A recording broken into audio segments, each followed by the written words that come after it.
नमस्कार, स्वागत है आपका हमारे चैनल पर। महाराष्ट्र में शिवसेना के बाद कांग्रेस ने बड़ा झटका दिया है। नवाब मलिक यानी कि एनसीपी को महाराष्ट्र पार्टी प्रेसिडेंट नाना पटोले की तरफ से कहा गया है कि महाराष्ट्र में जिस तरीके से आरोप प्रत्यारोप की राजनीति हो रही है उससे महाराष्ट्र की बदनामी हो रही है। जी हां, क्योंकि लगातार हमने पिछले दिनों देखा है कि नवाब मलिक की तरफ से समीर वानखेड़े हो या फिर देवेंद्र फडणवीस, उनको लेकर कई गंभीर आरोप लगाए हैं और जिसको लेकर एक भी सबूत नहीं पेश कर पाए हैं नवाब मलिक। तो इसी को लेकर आज नाना पटोले यानी कि कांग्रेस की तरफ से साफ कर दिया गया है कि अगर आरोप प्रत्यारोप की राजनीति महाराष्ट्र में हो रही है तो ये महाराष्ट्र के लिए ठीक बात नहीं है और महाराष्ट्र की लगातार इससे बदनामी हो रही है। अगर इतने बड़े नेता एक दूसरे के ऊपर आरोप लगा रहे हैं तो आपको इन आरोपों को सिद्ध करने की भी जरूरत है। ये एक बड़ा झटका है नवाब मलिक के लिए, क्योंकि लगातार चाहे फिर वो एनसीपी हो, शिवसेना हो या फिर अब कांग्रेस हो, लगातार जो पार्टी के नेता हैं अब उस नवाब मलिक और शिवसेना से अपना पल्ला झाड़ते हुए नजर आ रहे हैं। क्योंकि जिस तरीके से नवाब मलिक पिछले दिनों से आरोप पर प्रत्यारोप की राजनीति कर रहे हैं, तो नाना पटोले की तरफ से भी कहा गया है कि जो आरोप एक दूसरे के ऊपर लगाए जा रहे हैं, एक तरफ प्रॉपर्टी को लेकर अंडरवर्ल्ड का नाम आ रहा है तो दूसरी तरफ जाली नोटों के कारोबार को लेकर जो बात कही गई है, ये काफी ज्यादा गंभीर विषय हैं जिन पर जांच करानी जल्दी बैठानी चाहिए। जी हां, ये लगातार एक बड़ी बात है कि जहां पर एक तरफ एनसीपी का कोई भी बड़ा नेता आज नवाब मलिक के पक्ष में खड़ा हुआ नहीं दिखाई दे रहा है, तो इसी तरीके का बयान कल दिया गया था शिवसेना से आने वाले सांसद संजय राउत की तरफ से। और संजय राउत ने भी कहा था कि महाराष्ट्र में आरोप और प्रत्यारोप की राजनीति का जो दौर अब छिड़ गया है, इसे बंद होना चाहिए। दोनों नेताओं को एक दूसरे पर आरोप प्रत्यारोप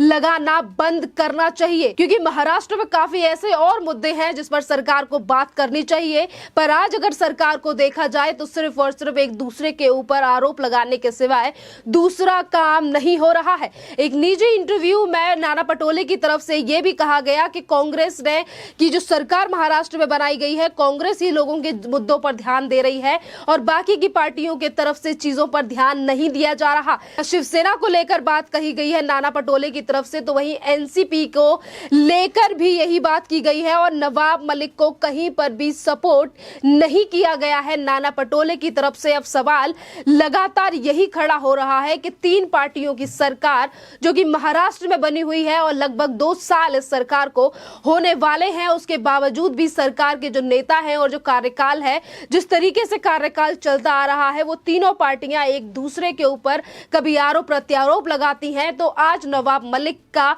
जो हाल है वो बेहाल होता हुआ नजर आ रहा है, क्योंकि एक तरफ एनसीपी ही नवाब मलिक को सपोर्ट करती हुई नहीं दिखाई दे रही है। अभी तक एनसीपी के किसी भी नेता ने नवाब मलिक के द्वारा लगाए गए एलिगेशन का सपोर्ट नहीं किया, ना ही तो शरद पवार ने इस पर कोई टिप्पणी की है। दूसरी तरफ अगर हम देखें, यानी कि सहयोगी पार्टी शिवसेना के नेता भी इस तरीके से कह चुके हैं कि आरोप प्रत्यारोप की राजनीति महाराष्ट्र में बंद होनी चाहिए। और आज कांग्रेस ने भी साफ कर दिया, यानी कि तीन पार्टियों की सरकार अब कितने दिन महाराष्ट्र में चलेगी ये भी देखने वाली बात है। एक तरफ जहां सरकार को लेकर खतरा मंडरा रहा है, तो वहीं दूसरी तरफ अब खतरा लगने लगा है नवाब मलिक की कुर्सी का, क्योंकि लगातार महाराष्ट्र में मिनिस्टर्स की शरद पवार की मीटिंग हो रही है जिसमें नवाब मलिक को नहीं बुलाया जा रहा। कहीं ऐसा तो नहीं है कि अभी दामाद की खीस को निकालते हुए जो आए दिन लगातार प्रेस कॉन्फ्रेंस की जाती है नवाब मलिक की तरफ से, क्या इन प्रेस कॉन्फ्रेंसों और एलिगेशन के चलते नवाब मलिक की कुर्सी तो नवाब मलिक की से नहीं छिन जाएगी, इनके पद से तो नहीं हटा देंगे? लगातार यही सवाल जो है वो लगातार जनता की तरफ से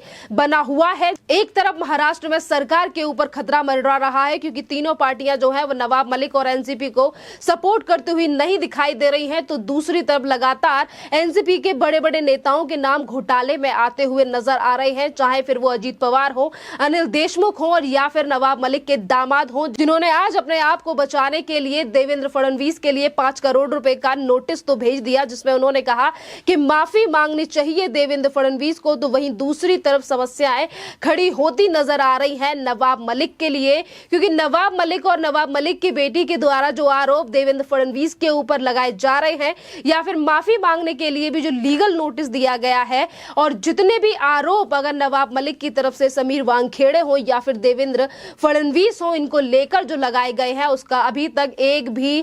जो प्रूफ प्रूफ है वो सबूत नहीं दे पाए हैं नवाब मलिक। और इसको लेकर कुछ दिन पहले कोर्ट की तरफ से भी कहा गया था, जनता भी लगातार यही कह रही है कि अगर नवाब मलिक के पास कोई प्रूफ है तो वो कोर्ट क्यों नहीं जाते। पर लगातार जिस तरीके से वो प्रेस कॉन्फ्रेंस कर रहे हैं, एक के कभी नवाब मलिक देवेंद्र फडणवीस को लेकर कुछ टिप्पणी करते हैं, कभी उनकी बीवी को लेकर, तो कभी समीर वानखेड़े को लेकर निजी टिप्पणियां करते हैं। और जितनी भी टिप्पणियां नवाब मलिक की तरफ से की गई हैं, अभी तक उनका कोई भी सबूत प्रूफ नवाब मलिक ने जनता के सामने और प्रेस कॉन्फ्रेंस में लाकर पेश नहीं किया गया है। और अगर रही फोटोज की बात, तो फोटोज को लेकर भी कांग्रेस ने साफ कर दिया। कांग्रेस के नाना पटोले ने आज कहा कि अगर फोटोज को लेकर बात की जाती है, आरोप प्रत्यारोप की राजनीति की जाती है, तो हमें नहीं पता कि हमारे साथ भीड़ में कोई भी बंदा फोटो खिंचवा लेता है, हमें नहीं पता कि उसके माथे पर क्या लिखा हुआ है। ये जो फोटो की बात कही गई है, इससे हम साफ ये अंदाजा लगा सकते हैं कि कल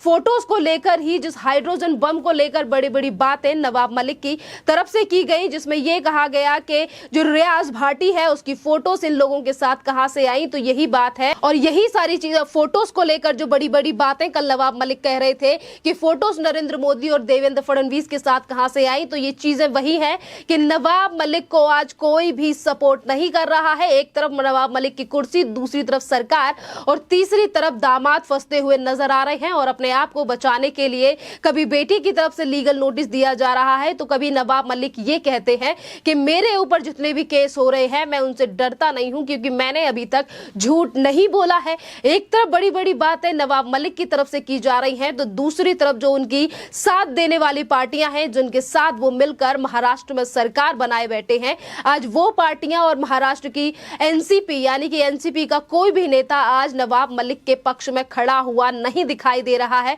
क्योंकि कहीं ना कहीं लोगों को भी अब ये बात समझ आ रही है, जो पार्टी में बैठे हुए सत्ताधारी पार्टी के जो नेता हैं, उन्हें भी ये कहीं बात लगी रही है कि एनसीपी को लेकर बार बार जो सवाल उठाए जा रहे हैं नवाब मलिक की तरफ से, बार बार वो समीर वानखेड़े को लेकर सवाल खड़े करते हैं। तो कभी कहते हैं कि मेरे दामाद के घर में चरस मिली ही नहीं थी और इसके लिए उनकी बेटी लीगल नोटिस भी जारी कर देती है। और अभी अगर समीर खान की बात करें, तो समीर खान को किस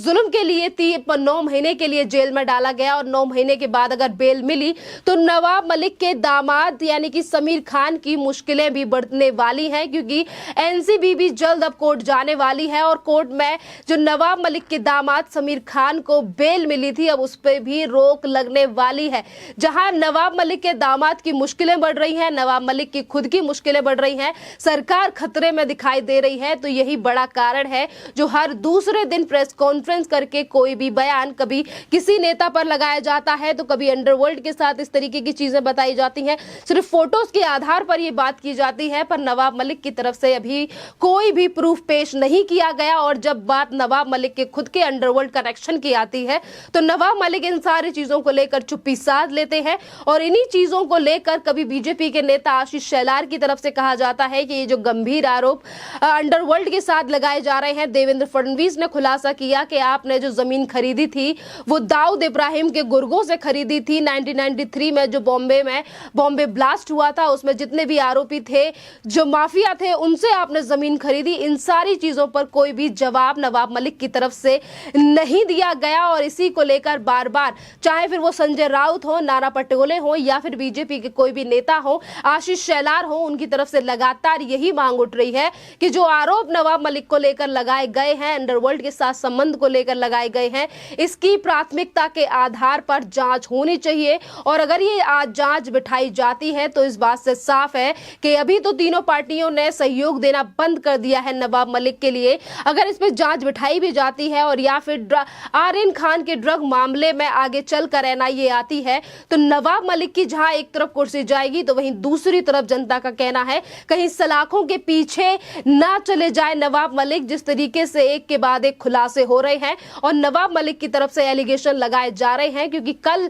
जिस हाइड्रोजन बम को लेकर नवाब मलिक ने बड़ी बड़ी बातें की थी, कल वही हाइड्रोजन बम भी अपने हाथों में ही फोड़ लिया था नवाब मलिक ने, क्योंकि जो खुलासे किए गए थे वो निराधार थे, प्रूफ पेश नहीं किया गया था। और जिन लोगों के नाम कल प्रेस कॉन्फ्रेंस के द्वारा किसी भी चीज को लेकर लगाए गए थे नवाब मलिक की तरफ से, अब वही लोग एक एक करके निकलकर सामने आ रहे हैं, जो कि कोई नवाब मलिक का खुलासा कर रहा है, तो कोई नवाब मलिक के खिलाफ बड़े बड़े कोई सबूत पेश करने की बात कह रहा है। और प्रेस कॉन्फ्रेंस जो लगातार नवाब मलिक की तरफ से हो रही है, अब इसको लेकर भी जनता लगातार सवाल पूछ रही है, क्या नवाब मलिक के पास कोई दूसरा काम नहीं है महाराष्ट्र में संभालने के लिए, जो हर दूसरे दिन वो प्रेस कॉन्फ्रेंस करके अपने दामाद, बेटी और खुद को बचाने का प्रयास करते हैं। आपका इस टॉपिक पर क्या कहना है, आप हमें कमेंट करके जरूर बताइए। धन्यवाद।